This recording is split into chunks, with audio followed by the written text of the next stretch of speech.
Hi, welcome back to the channel, everyone. My name is Olive Badger, and today we're going to be diving deep into the world of Hideo Kojima, the absolute legend behind Metal Gear Solid and Death Stranding.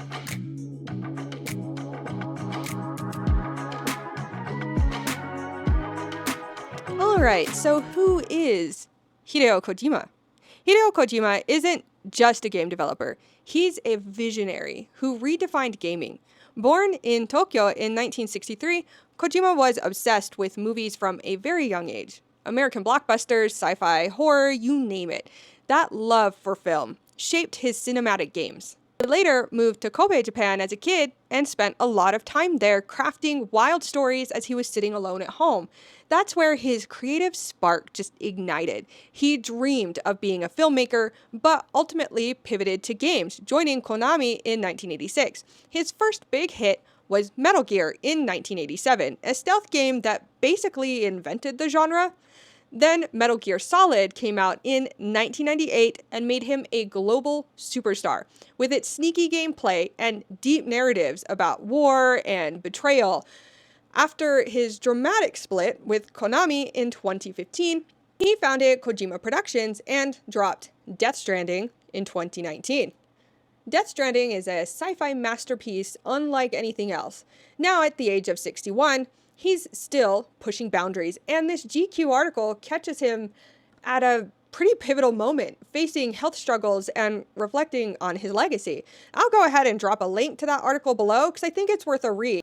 Okay, so this is kind of the heart of the article, and it's pretty heavy stuff. Back in 2020, during the COVID lockdown, Kojima got seriously ill. Like, we're talking life or death, hospital level bad.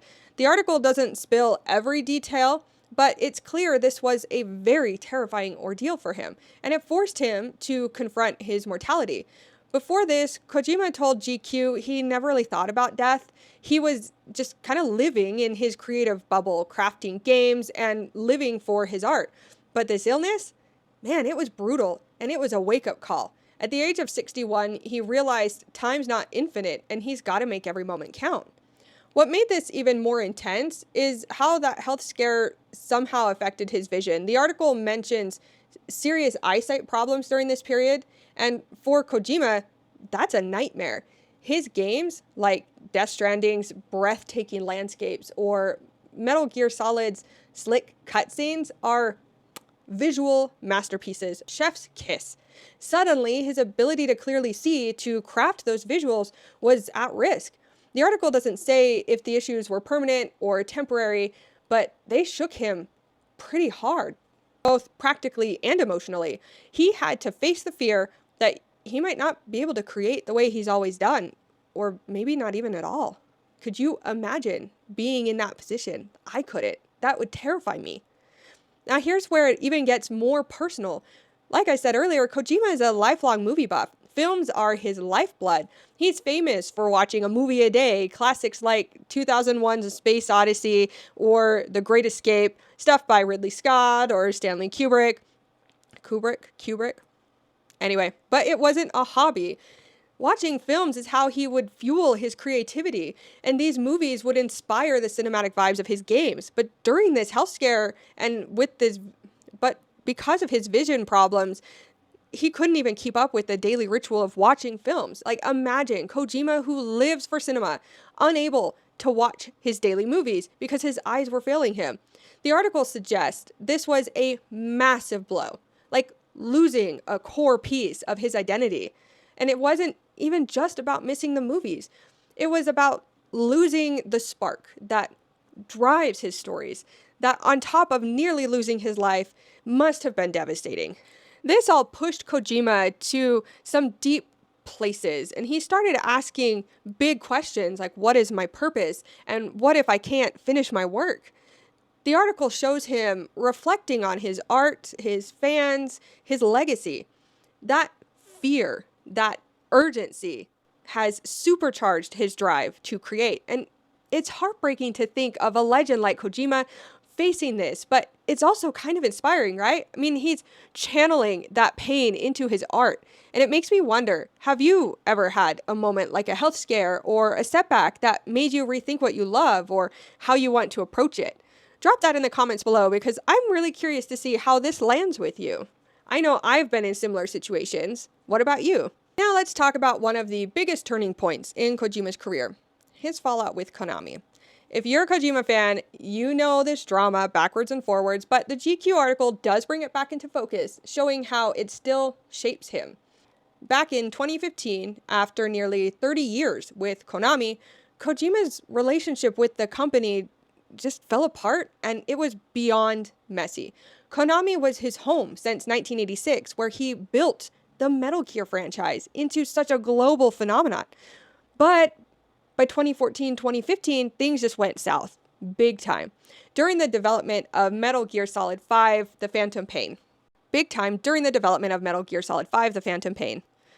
But what happened? The article doesn't dive into every detail, but it hints at the tension, and we know from other reports that it was basically this perfect storm. Kojima is a perfectionist, known for big budgets and long development cycles to nail his vision perfectly. Metal Gear Solid 5 was a massive project, reportedly costing over $80 million, which was a huge budget for the time.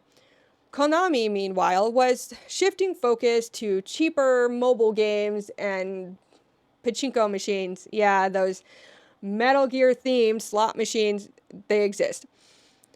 Konami wanted faster, less risky projects, and Kojima's more than ambitious style just didn't fit that mold. Tensions grew, and Konami started tightening the screws. And boy, did things get ugly. Let me tell you. Konami reportedly restricted Kojima's team's internet access, isolated them from other departments, and even barred Kojima from communicating directly with his staff. By 2015, they had completely removed his name from Metal Gear Solid 5's marketing, despite him being the game's director and creator.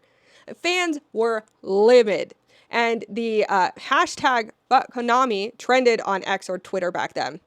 Kojima was basically just pushed out. With his contract ending in December of 2015, he later confirmed that he was locked out of his own studio toward the end and just unable to work on the game that he'd poured so many years into. Metal Gear Solid 5 launched to critical acclaim, but felt unfinished to many, with a rushed final act that fans blame on the Konami drama, and that's probably exactly why. The fallout left scars, and the article touches on how Kojima learned hard lessons from this period, especially about creative control. He had tried delegating some projects at Konami, and when those flopped, it reinforced his need to stay hands-on. Metal Gear, a franchise that he built over decades, must have been such a gut punch. Now, Konami still even owns the IP, and they've released stuff like Metal Gear Survive. Without him, it tanked, and that experience pushed Kojima to start Kojima Productions as an independent studio. It gave him freedom, but also the pressure of starting a studio from scratch. Now, the article talks about him reflecting on this as he plans his future, just so determined not to let anyone else control his vision again. That's what we want as well. It's why he's meticulous now, even after all of this. But what do you think? Did Konami fumble by letting Kojima go, or was it inevitable? I think I know the answer, but go ahead and drop your thoughts in the comments. But what did all of this build to? Well, guess what?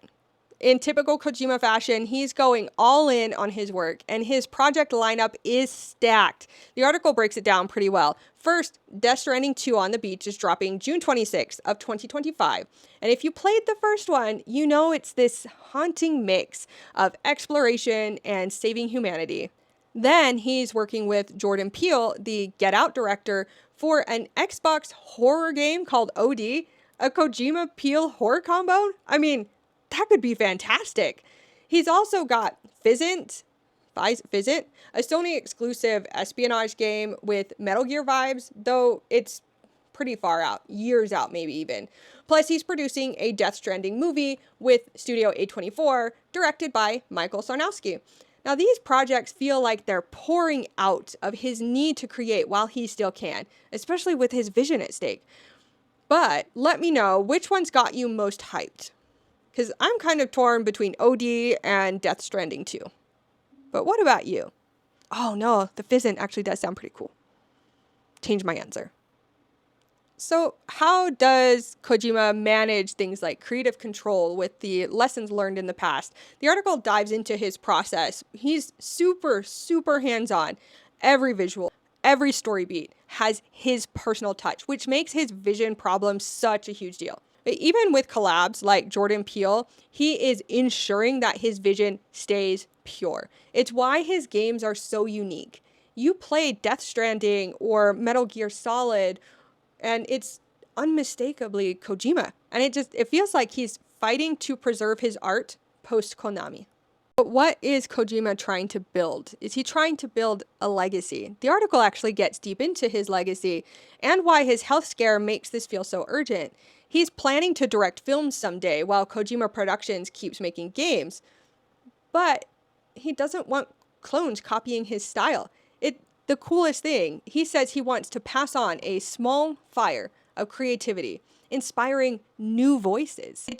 It feels so personal, like he's determined to leave a mark no matter what, but leave you for the better and inspire creativity in you. So why does Kojima's story hit home, and why does this GQ article just hit so hard for me? Because it shows Kojima as more than just a developer. He's a storyteller who's been blending game and film since he was a kid in Kobe, fueled by his love for movies. From Metal Gear to Death Stranding, he's taken risks nobody else would. He's pushing harder, driven to create while he can. And this story just got me thinking about my passions, like what would I do if something threatened what I loved most? And has Kojima in any way inspired you to dream? Did he light that little fire for you? What are some great moments? What are some things and ideas that he has sparked in you? I want to hear that in the comments. Let me know. All right, guys, that is the lowdown on the great and powerful Hideo Kojima from this powerful GQ article's perspective. From his movie-obsessed roots to that life-altering health scare and Konami fallout and his legend fighting to leave his mark. Really an epic time to be a fan. But what's got you most excited? And if you loved this, go ahead and hit that like button and subscribe. And let's keep that Kojima love going in the comments. Until next time, keep gaming, keep dreaming, and I'll catch you soon. Peace out.